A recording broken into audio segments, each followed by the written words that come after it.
Hi, Joe Lopresti here with the Arlington Wealth Management Proactive Strategy Update for Friday, November 17th.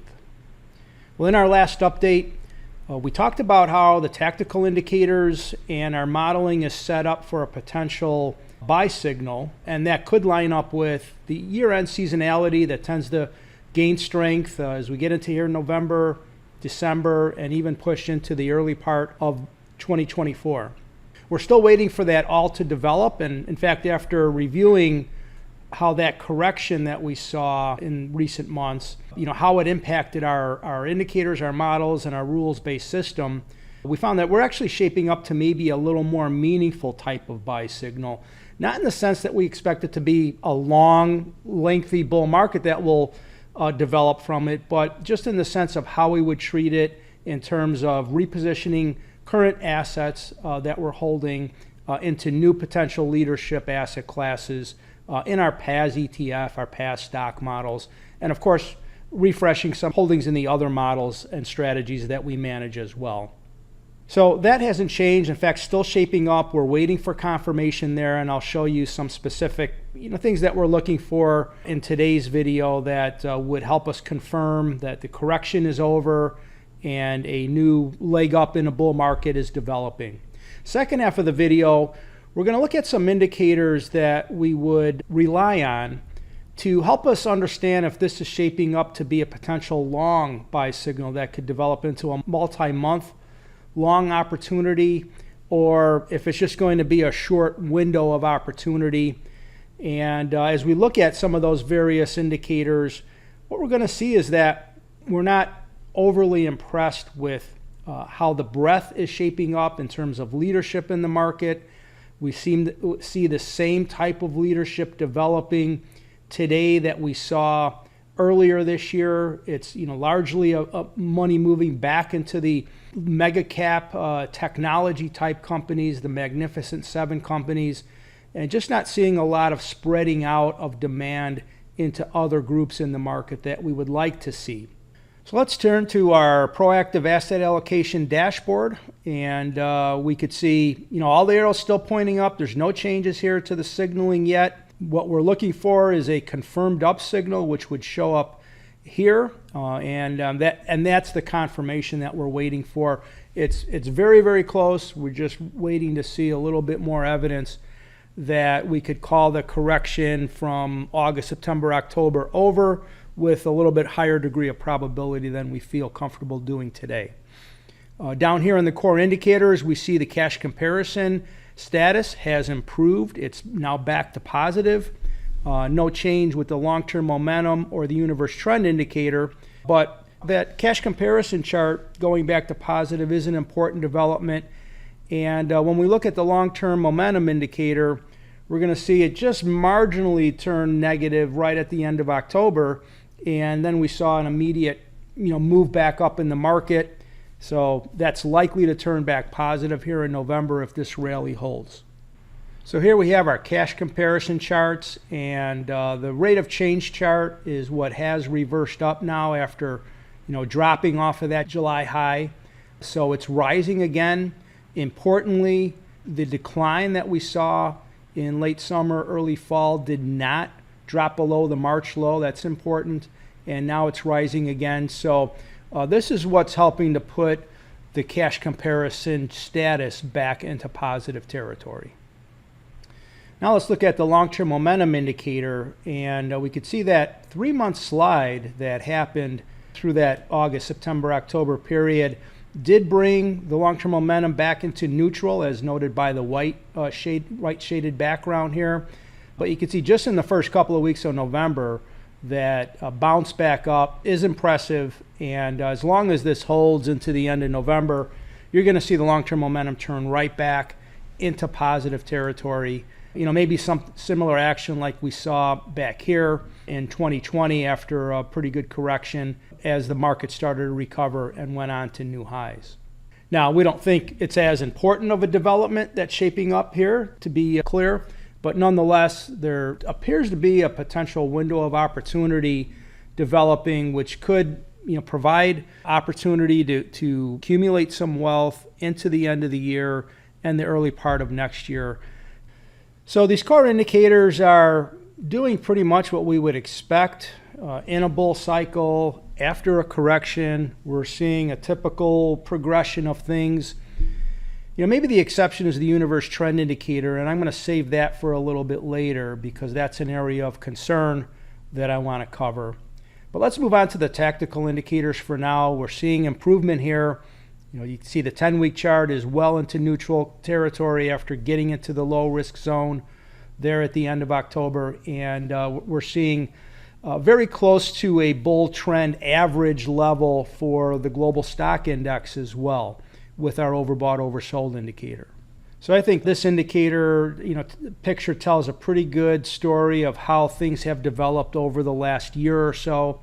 We hit that overbought zone in July, and pretty much like clockwork at that point, the market went in through a good correction. We came to the oversold zone, and now we have a bounce up. And that's what this indicator and channel statistical evaluation of the market is specifically designed to help us with, to understand when short-term risk is there and how that gets worked off, and when opportunity may be developing. Now, there are plenty of times when these types of corrections occur and we get a bounce, and then the market comes back down and puts in a double bottom or consolidates a little bit before really developing into an uptrend. So we're waiting for confirmation that this correction is over and we've started some sort of rally that we could latch onto that could last for several weeks or a few months.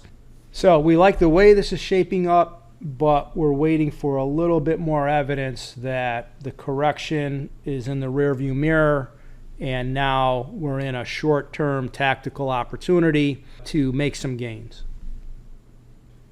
I'm going to flip over to our asset class ranking system, which we don't view a lot, but this is important into determining that confirmation that I spoke of.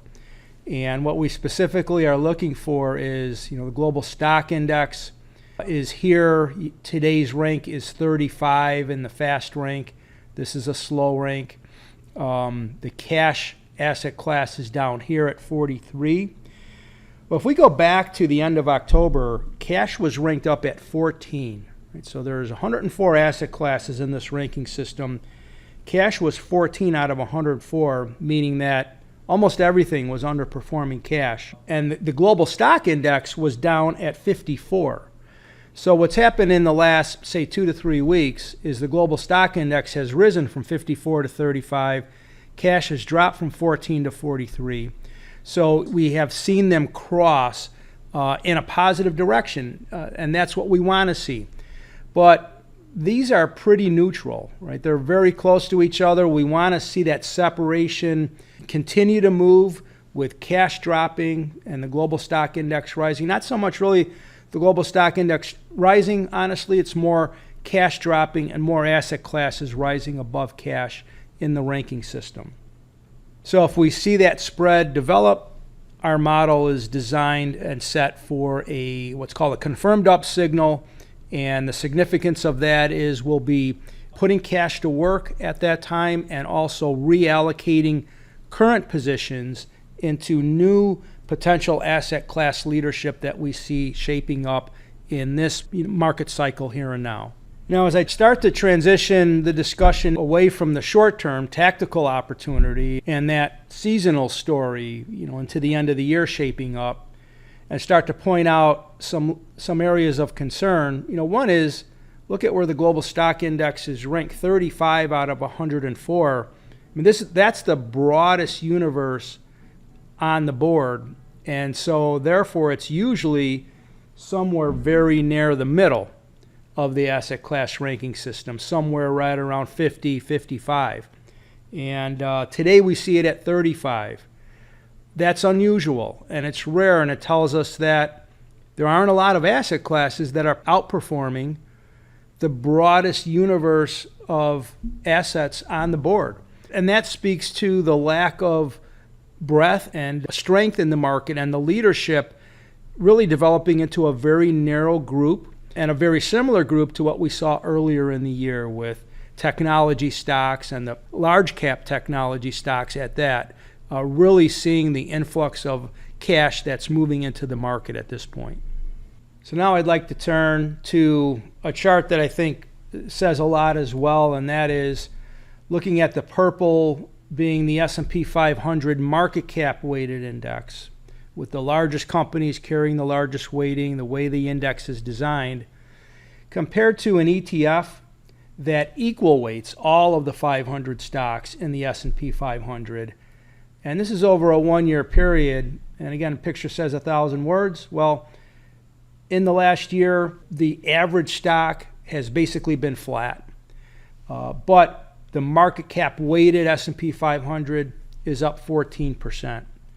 So it's really those top tier companies that are the more meaningful weighting in the S&P that's really moving the index, and most other stocks are struggling to make any progress.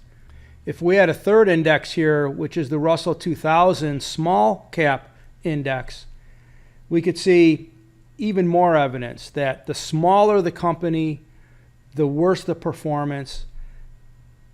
The bigger the company, the better the performance. So you're not seeing the type of breadth and participation in the market that gets us excited into believing that this opportunity, this buy signal in our model is shaping up into a multi-month long opportunity.